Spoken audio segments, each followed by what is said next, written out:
Buenos días, mis hermanos. Buenos días. Bueno, apaguemos el celular o bajemos el volumen o en modo avión, ¿no? Para que no nos interrumpan en este tiempo. Hoy día es el día de la premiación de la U, ¿no? Hay algunas emociones, ¿no? También se dice que hoy día es el día de la obesidad. Bueno, sí. Y se dice que el 63% de peruanos son obesos. Interesante, ¿no? Más de la mitad, ¿no? Y bueno, pensando un poco en el cuidado de lo que comemos. Yo, por ejemplo, soy delgado, pero no engordo yo. O sea, así como mucho no engordo, pero es engañoso eso, ¿no? Porque puedo descuidarme en la alimentación, mirarme y decir, no, estoy delgado, y descuidarme en la alimentación, pero igual tener mucha grasa en la sangre, ¿no? Más de lo debido, ¿no? Entonces, bueno, tenemos que cuidar toda nuestra alimentación, y más aún si tenemos, pues, entendemos que nuestro cuerpo es dedicado para servir al Señor, ¿no? Y mañana es el día de la diabetes, ¿no? Bueno, han creado esos días justamente, creo, para promover un poco el cuidado de la salud, ¿no? Pero, bueno, y hablando del cuidado de la salud, del cuerpo, ¿no? Bueno, vamos a hablar hoy día del testimonio de Dios, y quisiera plantearles una pregunta que está en la siguiente diapositiva. Es una pregunta que se hace, digamos, cuando alguien, o que algunos hacen cuando quieren hablar acerca del Evangelio.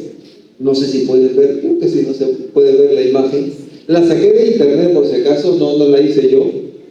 No fue mi intención hacer a un hombre fumando su cigarro, pero bueno, ahí, así estaba la imagen. Y la pregunta que plantean ahí, ¿no? Si estuvieras parado frente a la puerta del cielo y Dios te preguntara ¿por qué debería dejarte entrar?, ¿qué le responderías? Digamos, si ya llegó tu hora y estás ahí, ¿no? ¿Qué responderías para decir que sí, ¿no? Puedes entrar al cielo? Porque sabemos que no todos entrarán, ¿no? Y lanzo esta pregunta ahora: ¿qué responderías? ¿Qué dirías? ¿Por qué dejarte entrar al cielo? A ver si alguien se anima a... Por el sacrificio de Cristo. Por el sacrificio de Cristo. ¿Ya? Por el sacrificio de Cristo. Una pregunta así, resumida, directa y clara, ¿no? ¿Todos piensan así o algo diferente, de repente alguna otra respuesta? Ya, porque creo en Jesucristo, ¿no? Entregué en Jesucristo. Porque nos reconocimos pecadores. Ya dentro de la obra de Cristo está el haberse reconocido como pecador, ¿no? ¿Alguien más dijo algo por acá? Por creer en Cristo. Por creer en Cristo, ¿no? Ahora, claro, nosotros entendemos que creer en Cristo no significa reconocer la existencia de Jesús nada más, ¿no? No, o sea, creer en Cristo no significa, sí, Dios existe, Jesús también, ¿no? Eso no significa, ¿no? Sino es tener la certeza de que Jesús, lo que dijo nuestro hermano Miguel, ¿no? Entregó su vida por nosotros para darme, pues, la salvación, y estar seguro de que Jesús es mi Dios, mi Salvador, mi Señor, ¿no? Creer en todo esto, todas esas verdades, ¿no? Pero preguntando un poco a algunas otras personas, muchas me decían, ¿no? Sí, pero tenemos que decir también las cosas que uno hizo, ¿no? Me he portado bien, ¿no? He hecho buenas cosas, ¿no? O no he sido una mala persona en mi vida, ¿no? Y por eso, pues, creo yo que podría entrar al cielo. He hecho obras dignas de reconocimiento, ¿no? O otros dirían, no, es que Dios me ama, ¿no? Dios, tú me amas, ¿no? Entonces me vas a recibir porque me amas, ¿no? Y amas a todo el mundo, ¿no? Entonces vas a recibir a todo el mundo porque nos amas, ¿no? He escuchado también respuestas en las que algunas personas decían, sí, pero he tenido fe, ¿no? He creído, como se predicaba, ¿no? El domingo pasado, acerca de la fe, ¿no? he tenido fe en que voy a entrar al cielo, ¿no? No en Dios, sino en que voy a ingresar, ¿no? Y en muchos casos, ante esta pregunta, muchas personas complementan, aparte de la obra de Jesús, agregan algo más, ¿no? Y es una realidad que vivimos hoy en día. De manera muy, digamos, tal vez en algunos casos inocente, en otros casos de manera equivocada tal vez, o tal vez porque no les han enseñado, están diciendo por un lado, por ejemplo, que el sacrificio de Jesús no es suficiente, es necesario algo más, ¿no? O están aún afirmando que la obra de Jesús no es completa, ¿no? Y que Dios tiene pues algo más que hacer o existe algo más aparte del sacrificio de Jesús, ¿no? Entre otras cosas que se están afirmando. Y el tema de hoy, los textos de hoy, llevan a esto, ¿no? A preguntarnos si realmente reconocemos que en Jesús tenemos la vida eterna, que en Jesús está la vida eterna. Y vamos a leer el texto de hoy, luego vamos a orar para que el Señor nos dirija, ¿no? El texto es Primera de Juan, el capítulo 5, los versículos 6 al 9. Y también lo pueden ver en la pantalla, pero búsquenos su Biblia, por favor.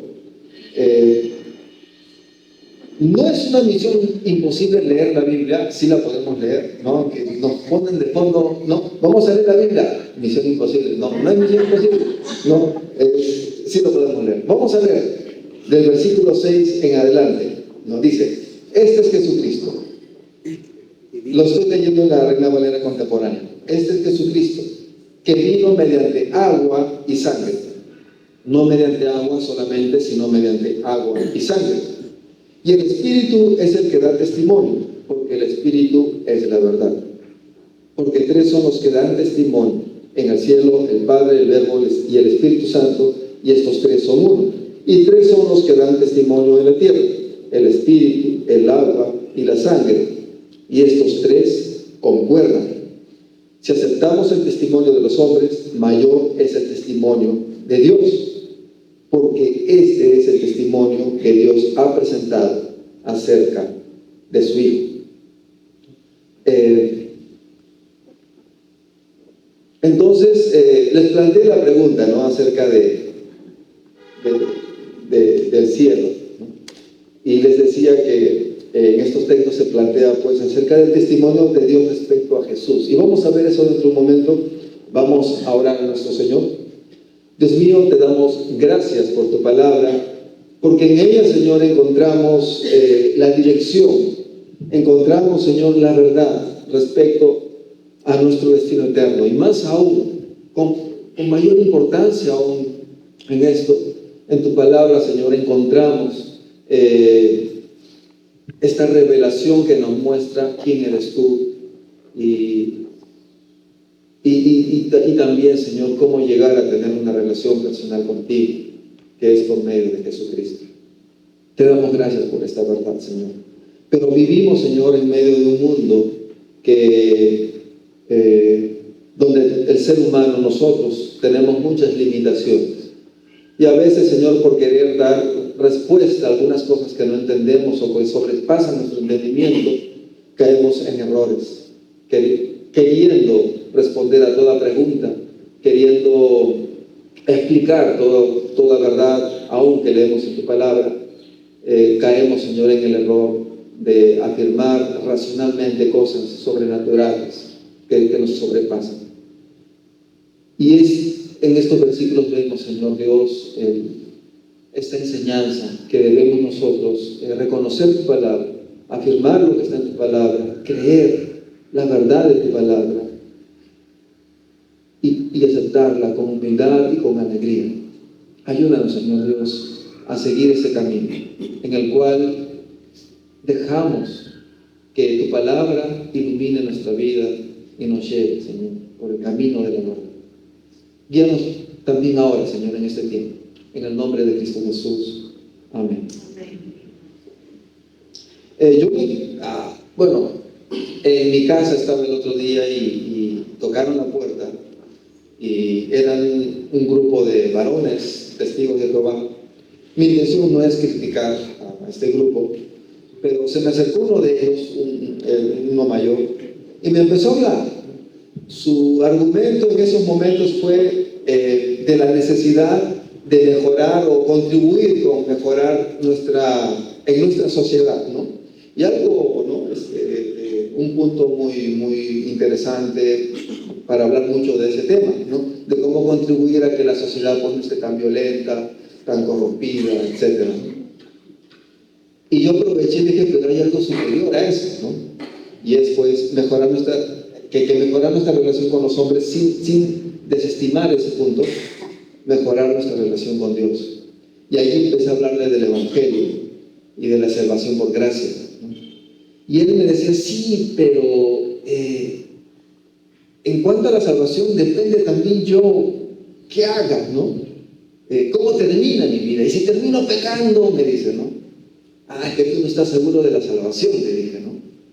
Y es así, ¿no? Ellos no saben si se van a salvar o no. Esa es la verdad, ¿no? ¿Por qué? Porque para ellos el sacrificio de Cristo no es suficiente. Es necesario también no pecar para salvación, me refiero, ¿no? Es necesario morir sin haber estado pecando, ¿no? Y eso es duro para ellos, ¿no? Por eso hacen muchas obras o se exigen mucho. Nosotros deberíamos exigirnos mucho también, igual, pero por ser salvos, ¿no? No para salvarnos. Y ahí entró esa conversación, ¿no? Pero él me decía, sí, pero si no son las obras, entonces yo me puedo convertir a Dios, recibir su salvación y después vivir como yo quiera, ¿no? La lógica humana, ¿no? Y la respuesta clara a esto es, pero si uno decide seguir a Cristo como el Señor de su vida, ¿cómo es que uno va a vivir como uno quiere? No encaja, ¿no es cierto? No tiene sentido, ¿no? Que yo diga, voy a seguir a Jesús como mi Señor, y luego diga, bueno, ya decidí seguir a Jesús como mi Señor, ahora voy a vivir como yo quiero, donde yo voy a mandar. No tiene sentido, ¿no? Nosotros hemos decidido seguir a Cristo como el Señor en nuestras vidas, por eso hacemos lo que Él dice en su palabra, queremos conocer lo que está en su palabra y no lo que nosotros queremos. Es así, ¿no es cierto? Y dentro de esa decisión, o en esa decisión de reconocer así a Jesús, es que recibimos por gracia su salvación. Y ahora hacemos obras buenas por ser salvos, porque hemos sido creados para obras buenas. No tiene cabida entonces pensar que alguien, habiendo entregado su vida a Cristo, no tenga interés por adorar a Dios, no tenga ese deseo de congregarse, ¿no? de vivir y disfrutar de la comunión entre nosotros en Dios.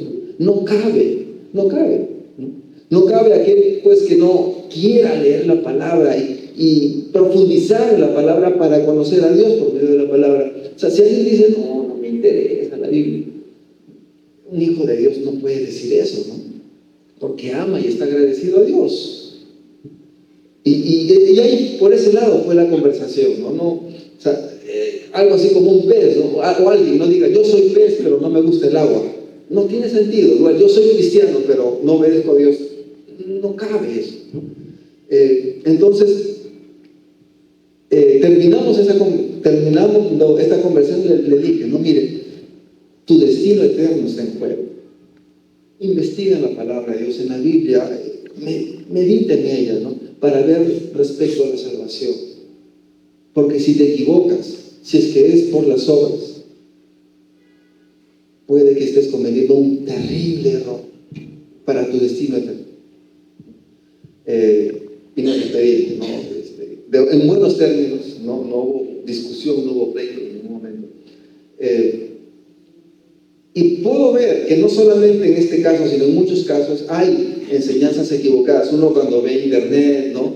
Videos que hablan de temas, uno se encuentra pues con una diversidad de cosas. Déjenme decirles un punto de esto, de diferentes enseñanzas que se dan en internet.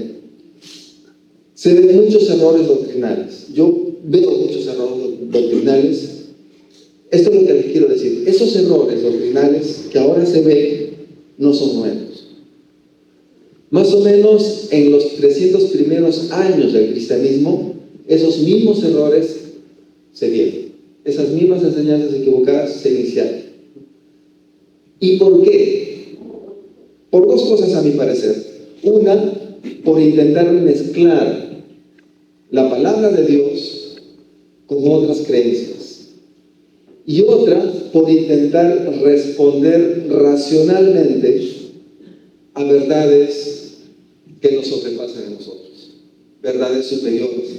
Por ejemplo, el hecho de que Jesús es Dios y que Jesús es hombre, ¿no? Y cuando uno intenta explicar racionalmente cómo es que eso se da, ahí entran en problemas.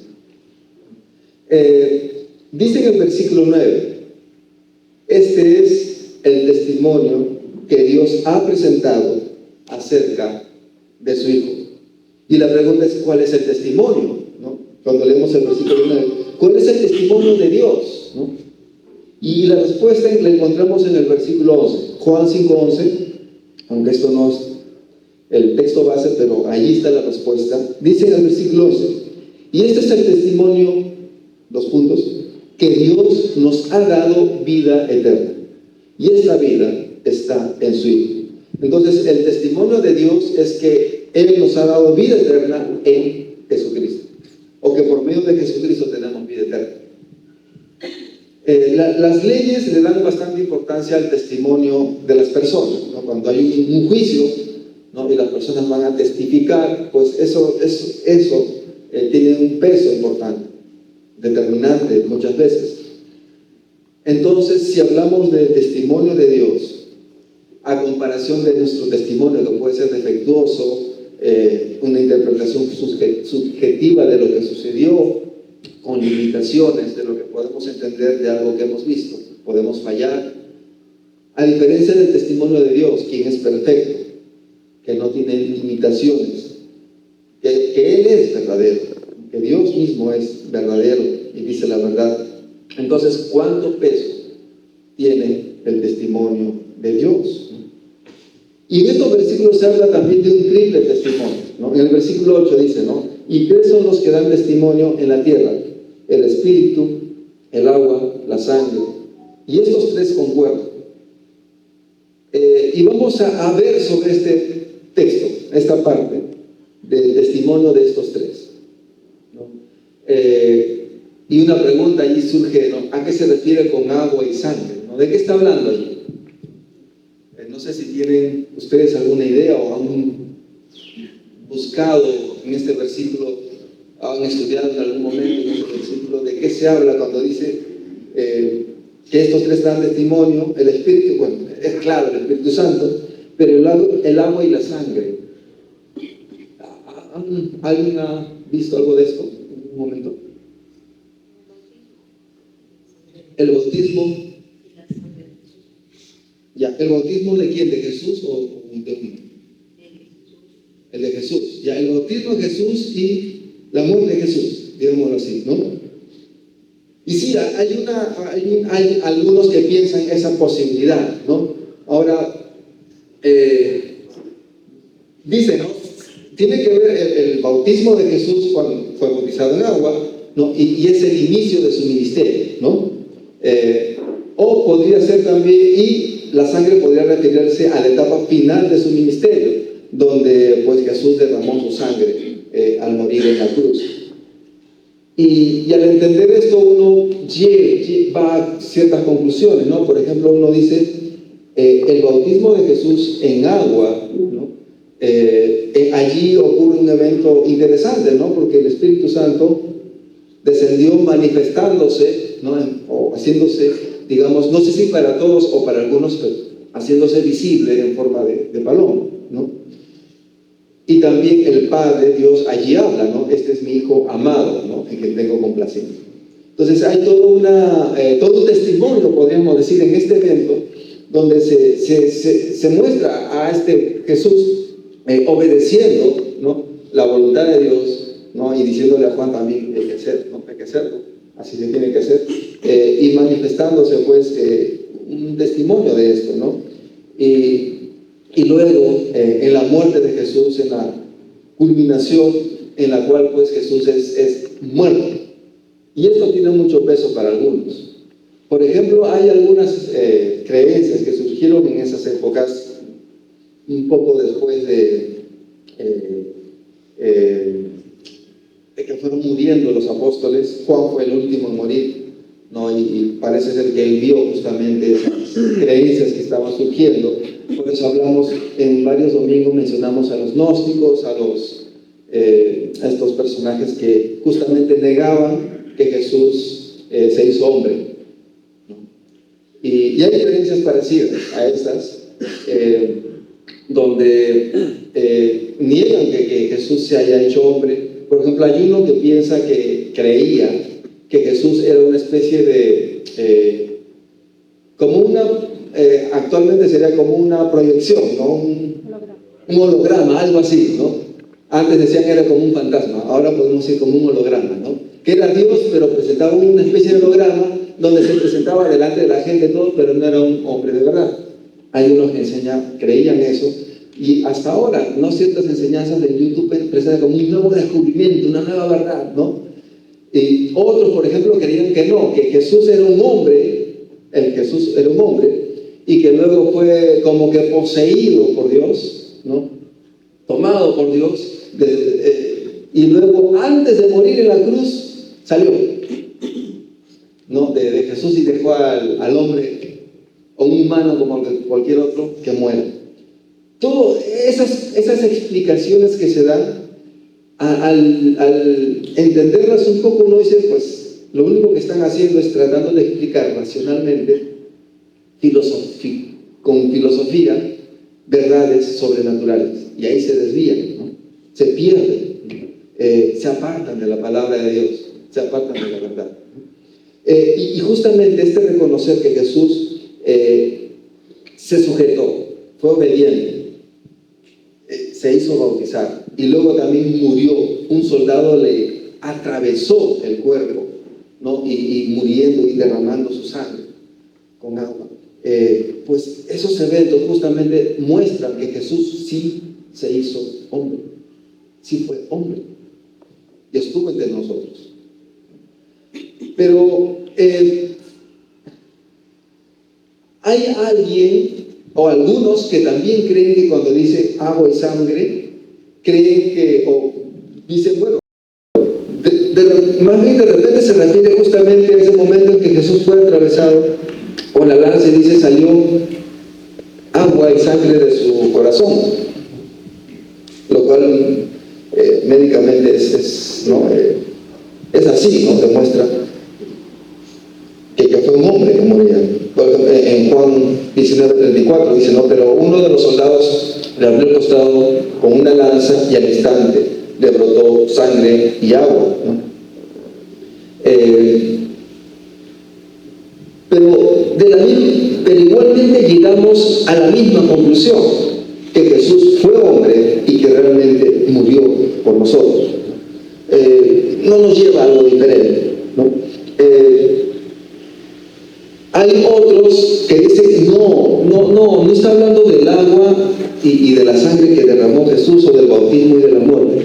Se está hablando aquí de los medios de gracia, ¿no? ¿De qué medios de gracia? Bueno, el agua tiene que ver con el bautismo, que nosotros nos bautizamos. La sangre tiene que ver con la cena del Señor, que nosotros participamos y bebemos el vino recordando la sangre que Jesús derramó. Y la palabra de Dios, que ha sido inspirada por el Espíritu Santo, ¿no? Guiada por el Espíritu Santo, ¿no? Y uno dice, puede ser, ¿no? Puede ser, ¿no? Y llegamos a la misma conclusión, que todas estas referencias nos llevan a reconocer que Jesús es quien da vida, y en Él está la vida. Al final concluimos en eso. Y esto es lo importante: el testimonio de Dios afirmando que en Jesús está la vida eterna. Y me puse a revisar un poco en la Biblia y dije, bueno, Primera de Juan fue escrito por Juan, el Evangelio de Juan fue escrito por Juan. Vamos a ver qué se habla en el Evangelio de Juan acerca del agua, ¿no? Y vamos a ver un poco acerca de qué es lo que se dice en Juan, por ejemplo, acerca del Espíritu Santo, ¿no? En Juan, el capítulo 1, versículo 33 dice, yo lo conocía, pero el que me envió a bautizar con agua me dijo. Está hablando ahí Juan el Bautista, ¿no? Vuelvo a leer. Yo lo conocía, pero el que me envió a bautizar con agua me dijo, aquel sobre quien veas que el Espíritu desciende y que permanece sobre él, es el que bautiza con el Espíritu Santo. Y está hablando, Juan el Bautista está hablando, pues sabemos acerca de Jesús, y que Jesús es aquel que bautizaría en ese momento, ¿no? Bautizará, ahora lo hace, con el Espíritu Santo. Y podemos ver que el Espíritu Santo dio testimonio en el bautismo, como ya lo mencioné, ¿no? De que Jesús, dio testimonio de Jesús, que Él es el Salvador, que Él es el Mesías, ¿no? Ahora, quiero detenerme allí, ¿no? Cuando mencionamos acerca del Salvador, del Mesías o Cristo y Mesías son sinónimos, ¿no? Y el Espíritu Santo en esos momentos, al descender, ¿no?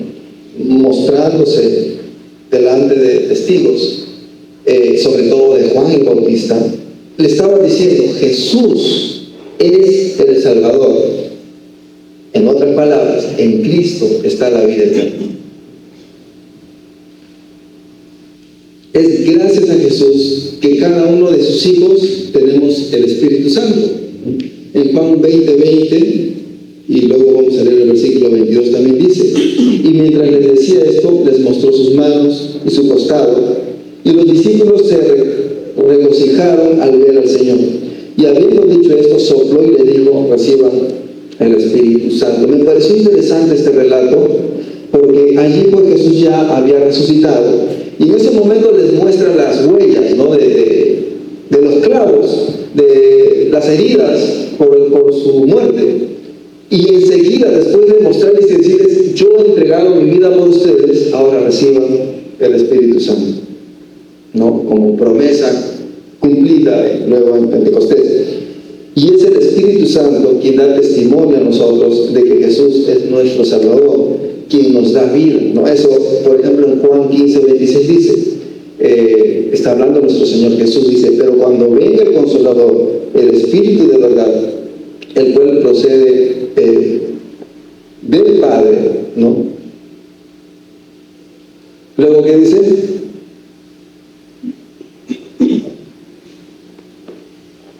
Se me perdió acá, ¿no? Disculpe un momento. Cuando venga el Consolador,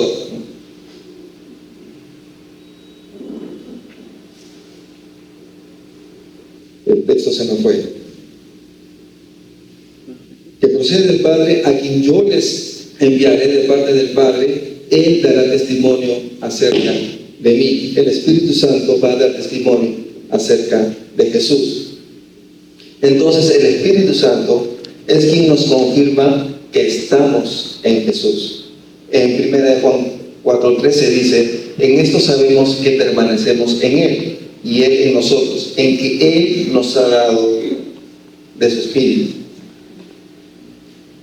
Y quiero terminar en cuanto a lo que vi, textos acerca del testimonio del Espíritu Santo, afirmando que en Cristo está la vida eterna.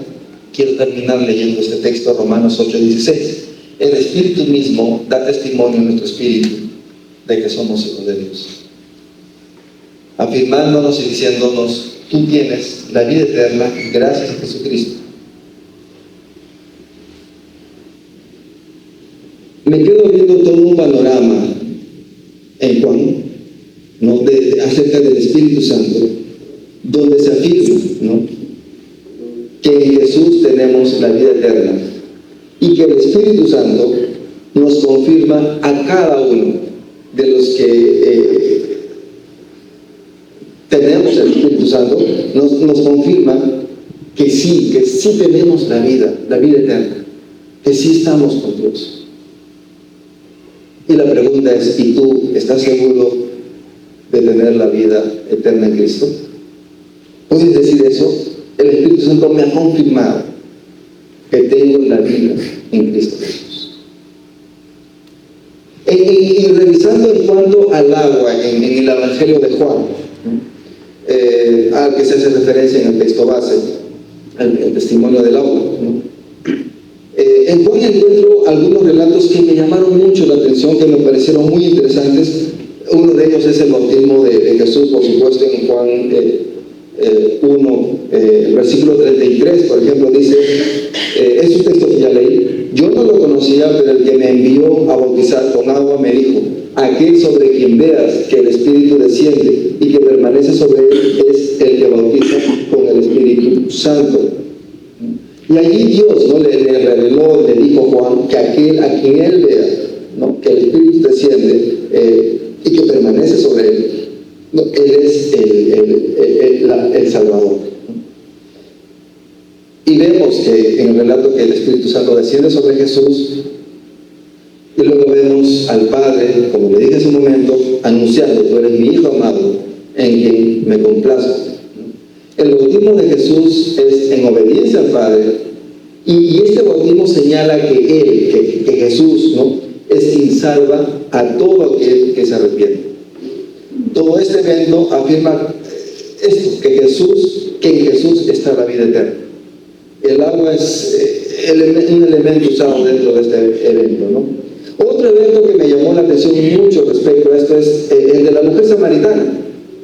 En la historia de la mujer samaritana, en Juan 4:14 dice: pero el que beba del agua que yo le daré no tendrá sed jamás. Más bien, el agua que yo le daré será en él una fuente de agua que fluya para vida eterna. Y aquí también vemos una vez más, ¿no?, en este relato, en este evento, ¿no?, del encuentro, ¿no? Creo que la mayoría conocemos este relato hermoso de la mujer samaritana, ¿no?, en donde Jesús se acerca a una persona, en primer lugar, que era rechazada en la sociedad. Una persona, no solamente por ser samaritana ya era rechazada, sino también por la vida que tenía, también era rechazada dentro de su propia sociedad, ¿no? Ofreciéndole una nueva vida. Eso hace Jesús, le ofrece una nueva vida. Jesús le ofrece agua, pero un agua que hará que no tenga sed. Y se refiere a la salvación, a la vida eterna en Jesús. Y allí en este evento también Jesús se da a conocer como el Salvador, como el Mesías. Y en medio de este evento, ¿no?, donde Jesús usa el agua como una ilustración, como un símbolo, se está anunciando esto también, que en Cristo Jesús está la vida eterna. Pero también me llamó otro relato más en Juan, en relación al agua, y es el lavamiento de los pies de los discípulos. En Juan 13:5 dice: luego puso agua en un recipiente y comenzó a lavar los pies de los discípulos. Jesús allí lavando los pies de los discípulos, para luego secárselos con la toalla que llevaba en la cintura. Pedro le dijo: jamás me lavarán los pies. Y Jesús le respondió: si no te los lavo, no tendrás parte conmigo. El lavamiento de los pies como símbolo de la limpieza en Jesús por su perdón. Solo Jesús puede limpiarnos para tener parte con Él. En todo este evento, una vez más veo que se está afirmando que en Jesús está la vida eterna. Aparte de otras cosas que podemos ver en este evento, ¿no?, del lavamiento de los pies, pero estoy cogiendo solamente este punto que se ve, que se muestra allí, que en Jesús está la vida eterna. Ahora vamos a ver algo también que se habla acerca de la sangre en el Evangelio de Juan. En Juan, el capítulo 6, el versículo 54 dice algo muy interesante. Dice en este versículo: el que come mi carne y bebe mi sangre tiene vida eterna, y yo lo resucitaré en el día final. El contexto es el siguiente, ¿no? Lo que sucedía ahí, ¿no? Antes, lo que sucede alrededor de estas palabras que dice Jesús. La gente estaba buscando a Jesús. ¿Para qué? Bueno, la motivación de estas personas de buscar a Jesús era para alimentarse. Tenían hambre, ¿no? Ya había ocurrido el milagro de los panes. Y me imagino ya personas conversando, vamos, busquemos a Jesús porque Él puede hacernos pues el milagrito de los panes, necesitamos comer para vivir, ¿no? Y en ese contexto es que Jesús dice, no, el que come mi carne y bebe mi sangre tiene vida eterna. Sí, ¿no? Es como si Jesús le dijera, si ustedes necesitan comida para vivir, pero hay algo que yo les puedo dar, más que eso todavía, y es la vida eterna. Y esta vida eterna está en mí. A diferencia de mi pan está la vida de ahora, ¿no? En el versículo 27 de Juan 6 dice, trabajen, pero no por la comida que perece, sino por la comida que permanece para vida eterna, la cual el Hijo del Hombre les dará. Porque a este señaló Dios el Padre. Y aquí también nuestro Señor Jesús usa, ¿no?, el tema de la sangre, ¿no?, relacionado con esa necesidad de comer para vivir, para decirles, ahora no lo entendemos, ¿no?, en la muerte de Cristo, en el derramamiento de sangre de Cristo, en Él tenemos vida eterna. En Juan 19:31 está el relato de cuando Jesús es crucificado, y en el versículo 34, Juan capítulo 19 versículo 34 dice algo que ya mencioné hace momentos atrás: pero uno de los soldados le abrió el costado con una lanza y al instante le brotó sangre y agua. Y allí una vez más, ¿no?, en ese momento tan especial, tan importante, ¿no?, de la entrega de Jesús, se anuncia esta verdad, que Cristo derramó su sangre muriendo para nuestra salvación. Y en primera de Juan capítulo 1 versículo 7 dice: pero si vivimos en la luz, así como Él está en la luz, tenemos comunión unos con otros, y la sangre de Jesús, su Hijo, nos limpia de todo pecado. Y sabemos que cuando se dice sangre, se está refiriendo pues al acto de Jesús de morir como paga por el cargar por nuestros pecados, ¿no?, como pago por cargar por nuestros pecados, para nuestro perdón. Entonces, todo este evento, todos estos eventos, y mucho más, ¿no?, podemos encontrar mucho más en el Evangelio de Juan, afirman que en Jesús está la vida eterna. Para terminar, vamos a leer el versículo 9 nuevamente de 1 de Juan 5. Dice: si aceptamos el testimonio de los hombres, mayor es el testimonio de Dios, porque este es el testimonio que Dios ha presentado acerca de su Hijo. En los judíos, los testimonios para legalmente reconocer algo, el testimonio de más de uno, de dos, de tres, sobre todo en especial, era muy importante, y ellos lo daban por zanjado, por aceptado, ¿no? ¿Cuánto más son los testimonios de Dios? ¿Cuánto, como dice aquí, mayor es el testimonio de Dios? Y se mencionan aquí tres: el Espíritu, el agua y la sangre. Garantizan que se ha tendido un puente, ¿no?, a unir a Dios con nosotros, o acercarnos a nosotros, hacia Dios. En Juan 5:11 dice: y ese es el testimonio que Dios nos ha dado, vida eterna, y esta vida está en su Hijo.